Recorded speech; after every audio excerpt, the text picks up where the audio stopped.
اللہ کے نبی صلی اللہ علیہ وسلم بیان فرماتے ہیں تنکح المرأة لأربع لمالها ولحسبها ولجمالها ولدينها فاظفر بذات الدين۔ اللہ کے نبی صلی اللہ علیہ وسلم فرماتے ہیں عورتوں سے جب نکاح کیا جاتا ہے، عورتوں سے جب شادی کی جاتی ہے، ان کے اندر 4 چیزیں دیکھی جاتی ہے۔ جب عورتوں کو شادی کے لیے دیکھنے جاتے ہیں تو ان کے اندر 4 چیزیں دیکھی جاتی ہے۔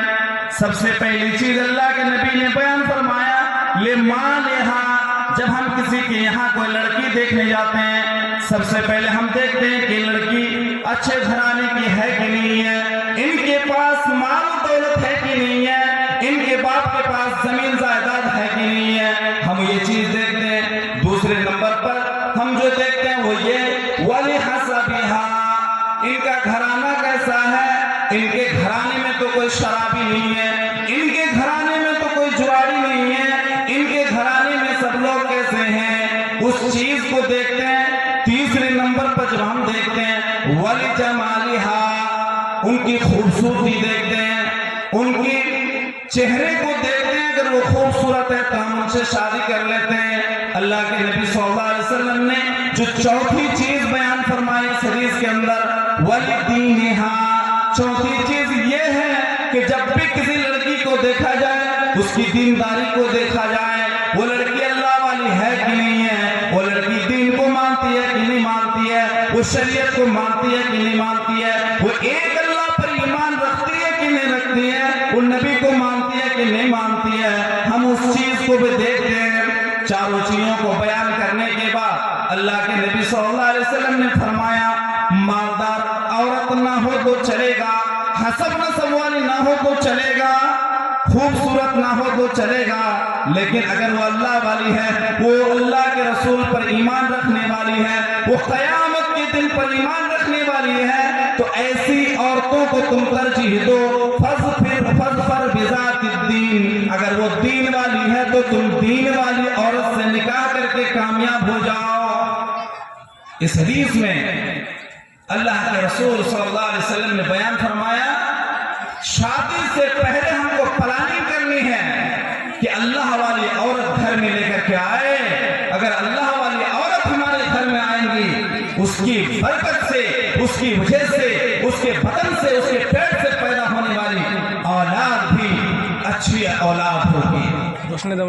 دوسری چیز، اب جب شادی ہو جاتی ہے، شادی ہونے کے بعد ہم کو کون سا کام کرنا چاہیے جو ہماری اولاد اچھی ہو؟ ہم دیکھتے ہیں نبیوں کا طریقہ دیکھتے ہیں کہ اللہ کے رسول جو ہوا کرتے تھے جب وہ شادی کرتے تھے، شادی کے بعد وہ کون سا کام کرتے تھے کہ ان کو ایسی اولاد ملی جو قیامت تک کے لیے ایک مثال بنی ہوئی ہے۔ حضرت ابراہیم علیہ السلام کو جب ہم قرآن کریم میں ان کے واقعات پڑھتے ہیں، حضرت ابراہیم علیہ السلام 80 سال کی عمر میں پہنچ گئے۔ 80 سال کی عمر میں پہنچ جانے کے باوجود بھی گھر میں کوئی اولاد نہیں آئی تھی، کوئی بچہ پیدا نہیں ہوا تھا۔ حضرت ابراہیم نے 80 سال کی اس عمر میں اللہ رب العالمین کی طرف ہاتھ پھیلایا، فرمایا رب ہب لی من الصالحین، اے میرے پروردگار، دنیا کے ڈاکٹر سے نا امید ہو سکتے ہیں، کٹیہار میں اگر دکھا کر کے اولاد نہ ہو رہی ہے تو ہم دوسری جگہ جاتے ہیں، لیکن اللہ رب العالمین میں تیرے دربار سے کبھی نا امید نہیں ہو سکتا، اے اللہ تو مجھے کوئی اچھی اولاد عطا فرما، رب ہب لی من الصالحین۔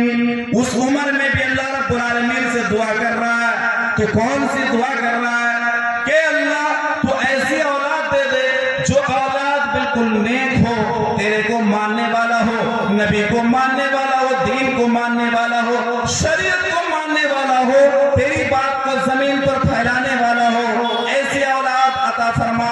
اسی طریقے سے حضرت زکریا علیہ السلام نے بھی اللہ رب العالمین سے دعا کیا تھا، زکریا یہ دعا کر رہے تھے ربی حبلی من لدنک ذریۃ طیبہ، اے اللہ تو مجھے ایسی اولاد عطا فرما جو بالکل پاکیزہ ہو، جو بالکل صالح ہو، جو بالکل نیک ہو۔ شادی ہونے کے بعد جو پہلا کام ہمیں کرنا ہے وہ اللہ رب العالمین سے دعا کرنی ہے، اپنی اولاد کے لیے دعا کرنی ہے، اپنی اولاد کے لیے دعا کرنی ہے۔ ابھی اولاد گھر میں آیا نہیں ہے، اس سے پہلے ہمیں دعا کرنی ہے اللہ تبارک و تعالیٰ سے۔ کتنے لوگ ایسے ہیں جو اللہ سے اپنی اولاد کے لیے دعا کیا ہو، اللہ سے گڑگڑایا ہو، اللہ کے سامنے مانگا ہو، آج ہر گھر کے اندر اپنی اولاد کی شکوہ ہے کہ میرا بیٹا میری بات نہیں مانتے، ماں باپ کو نہیں دیکھتے۔ شکوہ کیوں نہیں ہوگا؟ ہم نے جو اس کا بیس تھا، جو اس کا ابتدائی تعلیم ہونی چاہیے تھی، ہم نے اس چیز سے اولاد کو محروم کر دیا ہے، جس کی بنیاد پر بڑے ہونے کے بعد ہم رو رہے ہیں۔ یہ تو ہوا۔ اب جب بچہ پیدا ہو جائے تو ہمیں کیا کرنا چاہیے؟ بچہ اگر جب پیدا ہو جائے تو ہم بچے کا ایک اچھا سا نام رکھیں، ایسا نام رکھیں جو اللہ کو پسند ہے، جو نبی کو پسند ہے، کہ کل قیامت کے دن جب اس نام سے پکارا جائے گا تو نام اچھا ہونا چاہیے۔ آج ہم نام کیا رکھتے ہیں کہ فلاں پکچر کے اندر کسی ہیرو کا نام کیا تھا، اس ہیرو کے نام سے ہم اپنے اولاد کا نام رکھتے ہیں۔ اگر بیٹی پیدا ہوئی ہے تو فلاں پکچر کے اندر کون سی ایکٹریس کس نام سے مشہور ہوئی تھی، ہم اس کے روش پر چلے گئے، ہم اس کے طریقے پر نام رکھتے ہیں۔ حضرت ابو ہریرہ بیان کرتے ہیں کہ جب میں اسلام نہیں لایا تھا میرا نام عبد الشمس ہوا کرتا تھا، لیکن جب میں اسلام لے کر کے آ گیا، میں اسلام دین کو اپنا لیا، اللہ کے نبی صلی اللہ علیہ وسلم نے مجھے عبد الشمس کو ہٹا دیا، اور عبد الشمس کو ہٹانے کے بعد میرا نام عبد الرحمن رکھا۔ یہ کس بات کی دلیل ہے؟ دوسری بات یہ ہے کچھ لوگ اچھے نام رکھ لیتے ہیں اور اچھے نام رکھنے کے بعد اس کو بگاڑ کر کے پکار رہے ہیں۔ اگر رحمان ہے اس کا نام، عبد الرحمن نام اچھا ہے، ہم بگاڑ کر کے پکارتے ہیں۔ کتنے والدین ایسے ہیں جو اپنی اولاد کا نام صحیح سے نہیں بولتے، اس کے نام بگاڑ کر کے بولتے ہیں۔ قرآن کے اسلوب نے ہمیں منع فرمایا۔ قرآن نے یہ کہا لا يسخر قوم من قوم عسى ان يكونوا خيرا منهم۔ اللہ رب العالمین بیان فرماتا ہے کوئی قوم کسی قوم کا مذاق نہ اڑائے، کوئی آدمی دوسرے آدمی کی مذاق نہ اڑائے، کوئی عورت دوسرے عورت کی مذاق نہ اڑائے، کوئی آدمی دوسرے آدمی کی مذاق نہ اڑائے۔ اسی آیت کے اندر اللہ رب العالمین نے فرمایا وَلَا تَنَابَزُ بِالْأَلْقَابِ، اے لوگو تم اپنی اولاد کے نام یا کسی کے نام کو غلط طریقے سے مت بولا کرو، کسی کے نام کو بگاڑ کر کے مت بولا کرو۔ کوئی نام اگر اچھا سا رکھا ہوا ہے اس کو تم بگاڑ کر کے نہ بولو۔ یہ ایک چیز ہوئی کہ اس کا اچھا سا نام رکھنا چاہیے۔ اور جب بچہ ابھی بڑا ہو رہا ہے، 6 سال 7 سال کا بچہ ہو گیا، ہم اور آپ سمجھتے کیا ہے؟ ابھی بچہ ہے، ان کے تمام چیزوں کو ہم نظر انداز کرتے چلے جا رہے ہیں۔ بچے چھوٹے میں چوری کر رہا ہے، ہم اس چیز کو بھی نظر انداز کر رہے ہیں۔ بچے بچپن کے اندر بڑا سے بڑا کوئی کام کر دیتا ہے، ابھی ہم سوچتے ہیں کہ بچہ ہے، اسی لاڈ پیار کا نتیجہ ہے کہ آج ہر گھر کے اندر اپنی اولاد کو لے کر کے ہم بےچین ہیں۔ حضرت سلمہ بن عمر رضی اللہ تعالیٰ عنہ بیان کرتے ہیں کہ میرا بچپنا اللہ کے نبی صلی اللہ علیہ وسلم کے گھر میں پلا بڑا ہے، میں اللہ کے نبی صلی اللہ علیہ وسلم کے گھر میں رہا کرتا تھا۔ میری بچپنا کی جو زندگی تھی وہ پوری زندگی اللہ کے نبی صلی اللہ علیہ وسلم کے گود میں ہم نے پالا ہے۔ اس کے بعد ایک دن میں کھانے بیٹھا اور جب کھانا کھا رہا تھا میں کبھی پلیٹ کا ایک طرف سے اٹھاتا تھا، کبھی دوسرے طرف سے اٹھاتا تھا، کبھی بیچ سے اٹھاتا تھا، اپنے ہاتھ کو چاروں طرف چلاتا تھا۔ اللہ کے نبی صلی اللہ علیہ وسلم نے جو اس بچے کو دیکھا اور فرمایا اے ابو سلمہ، اے سلمہ، قل سم اللہ، اللہ کا نام لے کر کے کھاؤ، اللہ کا نام لے کر کے کھاؤ، وَكُلْ بِيَمِينِكَ، اور اپنے دائیں ہاتھ سے کھاؤ، اور جو اپنے سامنے رکھے ہوئے وہ چیز کو کھاؤ۔ ان تمام چیزوں کو ہم اور آپ سے قصہ کہانی سمجھتے ہیں۔ یہی وہ چیز ہے جس کے ذریعے سے ہمیں اپنے بچوں کی حفاظت کرنی ہے، ان کی تربیت کرنی ہے۔ یہی اسلامی طریقہ ہے کہ ہمیں اپنے بچوں کی تربیت بچپن میں اگر ہم نے بچوں پر دھیان نہیں دیا، بچپن میں اگر ہم نے ان کی زندگی پر دھیان نہیں دیا، بڑے ہو کر کے ہمیں رونا پڑے گا، اور یہ ہماری ذمہ داری ہے۔ ایسی بات نہیں ہے کہ کل قیامت کے دن اللہ رب العالمین ہم سے نہیں پوچھے گا، کل قیامت کے دن بھی اللہ رب العالمین ہم سے پوچھے گا، کھڑا کر دے گا۔ اللہ کے نبی صلی اللہ علیہ وسلم فرماتے ہیں الا کلکم راء وکلکم مسئول عن رعیتہ۔ اللہ کے نبی صلی اللہ علیہ وسلم فرماتے ہیں اے دنیا والو، آج اگر دنیا کے اندر تو اپنی ذمہ داری ادا نہیں کر رہا ہے تو یہ مت سمجھو کہ کل قیامت کے دن تم سے پوچھا نہ جائے گا۔ اللہ کے نبی فرماتے ہیں الا کلکم راء وکلکم مسئول عن رعیتہ۔ ہر آدمی ذمہ دار ہے، جو آدمی بھی دنیا کے اندر اس کو ذمہ داری ملی ہوئی ہے اور اپنی ذمہ داری کو ادا نہیں کرتا ہے، کل قیامت کے دن جب اللہ رب العالمین کے سامنے حشر کے میدان میں کھڑا کیا جائے گا، پوچھا جائے گا تم کو گاؤں کی ذمہ داری دی گئی تھی، کہاں تک تم نے ادا کیا تھا؟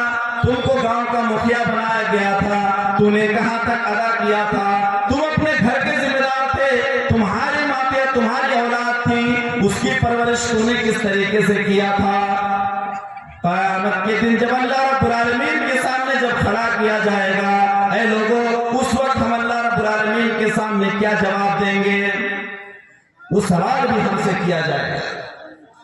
اولاد کی تربیت یہ ہماری ذمہ داری ہے۔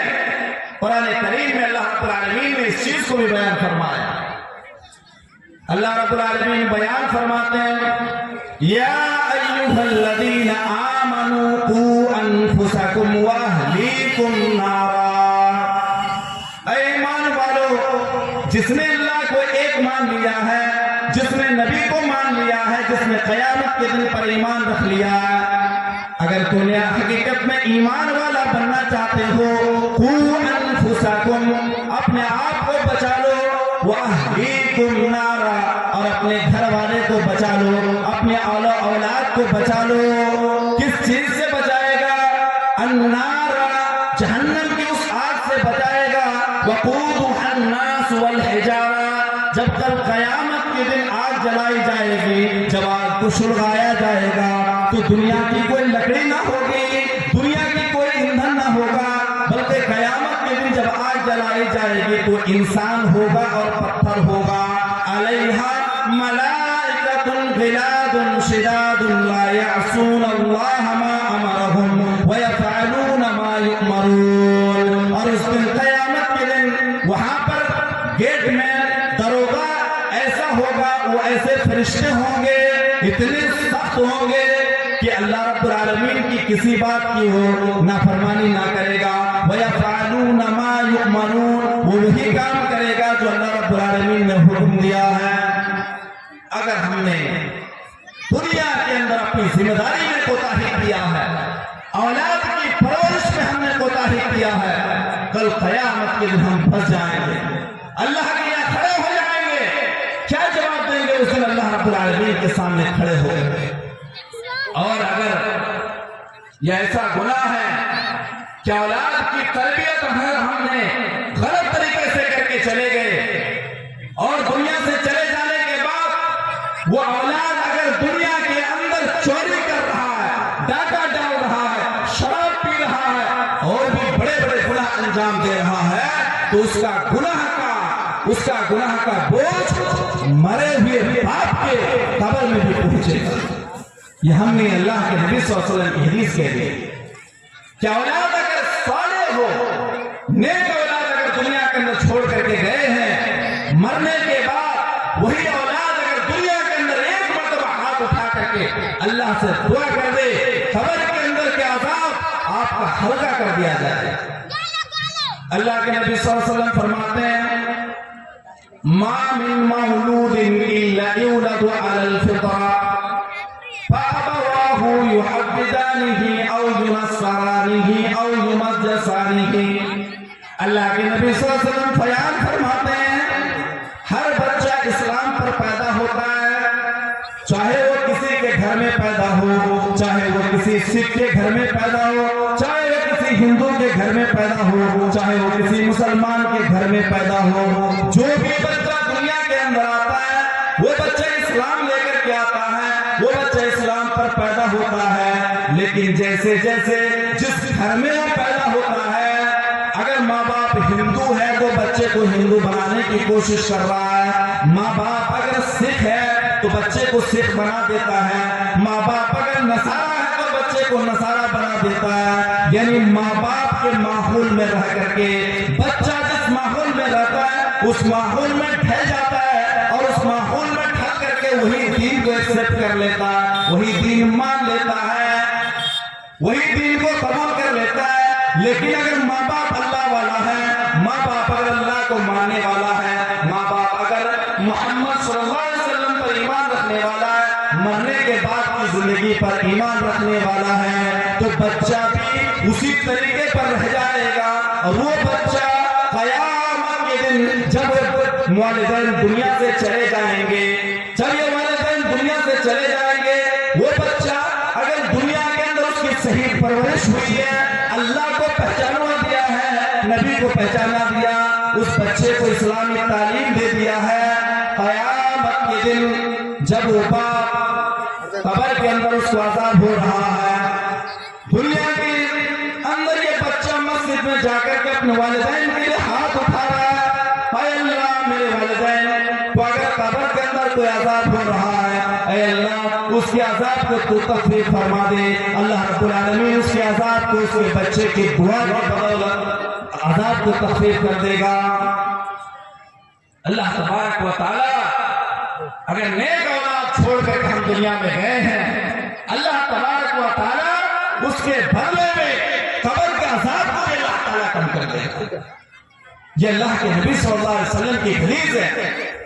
اللہ کے نبی صلی اللہ علیہ وسلم فرماتے ہیں اذا مات الانسان انقطع عنه عمله الا من ثلاث. اللہ کے نبی صلی اللہ علیہ وسلم فرماتے ہیں جب تک انسان دنیا کے اندر ہے، دنیا میں چوری کرے گا اس کا گناہ انسان پر جائے گا، دنیا میں نماز پڑھے گا اس کی نیکی انسان کو جائے گی، دنیا کے اندر کوئی بھلا کام کرے گا اس کو وہ چیز مل جائیں گی، دنیا کے اندر کوئی گناہ کا کام کرے گا اس کا بھی سزا اس کو مل جائے گا. لیکن جب انسان مر جاتا ہے، مرنے کے بعد یہ دنیا ختم ہو گئی، اس دنیا سے چلے گئے، اور دنیا سے جانے کے بعد دنیا کے تمام عمل کا ختم ہو جاتا ہے. اب اس انسان سے نماز مطلوب نہیں ہے، اب اس انسان سے روزہ مطلوب نہیں ہے، وہ انسان کی دنیا بھی زندگی ختم ہو گئی ہے. انسان جب دنیا سے چلا گیا، لیکن تین چیز ایسی ہے جو انسان کے مرنے کے بعد بھی اس کی قبر تک پہنچتی رہتی ہے. تین چیز ایسی ہے جو انسان مر جائے گا لیکن وہ چیز نہیں مرتی ہے، وہ چیز ابھی بھی دنیا کے اندر جاری ہے. اور اگر قبر کے اندر کوئی عذاب ہو رہا ہو تو ان تین چیزوں کی وجہ سے ان کی قبر کے عذاب کو بھی اللہ تعالیٰ ہلکا کر دے گا، قبر کے عذاب کو بھی اللہ تعالیٰ آہستہ آہستہ ختم کر دے گا. اذا مات الانسان انقطع عنه عمله الا من صدقة جاریہ. سب سے پہلی چیز اللہ کے نبی صلی اللہ علیہ وسلم نے فرمایا صدقہ جاریہ. صدقہ جاریہ کسے کہتے ہیں؟ ابھی مدرسے کے لیے جلسہ ہو رہا ہے، مدرسے کے اندر ہم نے کوئی ایسا روم بنا دیا، مدرسے کے اندر کچھ قرآن دے دیا، مدرسے کے اندر کچھ ایسی چیز بنا دیا جس کی وجہ سے میرے مرنے کے بعد بھی اس جگہ پر اللہ رب العالمین کی ذکر کیا جا رہا ہے، اس جگہ پر دین کو نافذ کیا جا رہا ہے، اس جگہ سے اسلام پھیل رہا ہے، اس کی نیکی مرنے کے بعد تک بھی قبر تک پہنچتی رہے گی۔ او ولد صالح یدعو له، دوسری چیز جو اللہ کے نبی صلی اللہ علیہ وسلم نے بیان فرمایا کہ انسان کے مرنے کے بعد بھی انسان کو قبر تک پہنچتی رہے گی، وہ ہے کہ اگر کوئی انسان دنیا کے اندر نیک اولاد چھوڑ کر کے گیا ہو، دنیا کے اندر کوئی اچھی اولاد چھوڑ کر کے گیا ہو، اللہ والے اولاد چھوڑ کر کے گیا ہو، انسان کے مرنے کے بعد اس کی اولاد نماز پابندی سے پڑھتا ہو، روزہ رکھتا ہو، حسن سلوک کرتا ہو، اچھا کام کرتا ہو، ایسا اگر دنیا کے اندر وہ کر رہا ہے تو مرنے کے بعد بھی اس کا ثواب باپ کو پہنچ رہا ہوگا۔ بس میں آخر میں دو تین باتیں کہہ کر کے اپنی بات ختم کروں گا۔ قرآن کریم کے اندر ایک سورت ہے جس سورہ کا نام ہے سورہ لقمان۔ سورہ لقمان کے نام سے ہم اور آپ جانتے ہیں آج ہر باپ کو یہ نصیحت سننا چاہیے، جو بھی باپ بن چکا ہے یہ نصیحت آپ یاد رکھیں کہ حضرت لقمان نے اپنی اولاد کو کچھ نصیحت کیا تھا، اللہ کو اتنا پسند آیا کہ اللہ نے قرآن کریم کے اندر جگہ دیا، بیان فرما دیا۔ حضرت لقمان کی پوری بات کو اللہ تبارک و تعالیٰ نے قرآن کریم کے اندر بیان فرما دیا۔ آج بھی کوئی باپ اگر حضرت لقمان کی نصیحت کے مطابق اپنی اولاد کی پرورش کرے تو بوڑھا ہونے کے بعد اس باپ کو پچھتانا نہیں پڑے گا، در در کی ٹھوکریں نہیں کھانا پڑے گا۔ کل قیامت کے دن کہ اس آندھی اور اس طوفان میں بھی انسان بچ جائے گا۔ لقمان حکیم سب سے پہلی چیز جو اپنے اولاد کو نصیحت کر رہے ہیں، یا بنی لا تشرک باللہ ان الشرک لظلم عظیم، اے میرا بیٹا اللہ رب العالمین کے ساتھ کبھی کسی کو شریک مت کر لینا، کبھی شرک مت کرنا، کیونکہ شرک اتنا بڑا پاپ ہے، اتنا بڑا گناہ ہے کہ اللہ رب العالمین کبھی معاف نہیں کرنے والا ہے۔ شرک اتنا بڑا جرم ہے کہ اللہ تبارک و تعالیٰ کبھی معاف نہیں کرے گا۔